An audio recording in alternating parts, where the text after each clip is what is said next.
नमस्ते तपाईँ सम्पूर्णमा हेरिराख्नु भएछ।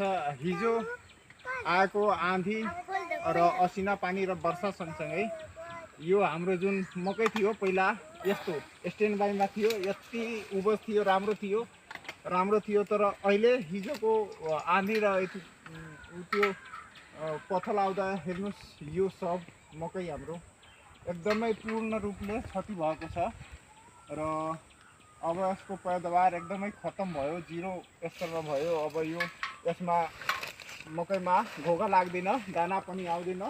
जति ढलिसक्यो त्यो सब अब गइसक्यो, त्यसमा अब घोगा लाग्दैन र मकैको दाना पनि आउँदैन। र बारम्बार किसानले यस्तै प्राकृतिक विपत्तिका सामना गर्दै आइरहेका छन्, तर सम्बन्धित निकायबाट किसानको गुनासो कहिले पनि सुनिएको छैन, आज पनि सुनिएको छैन।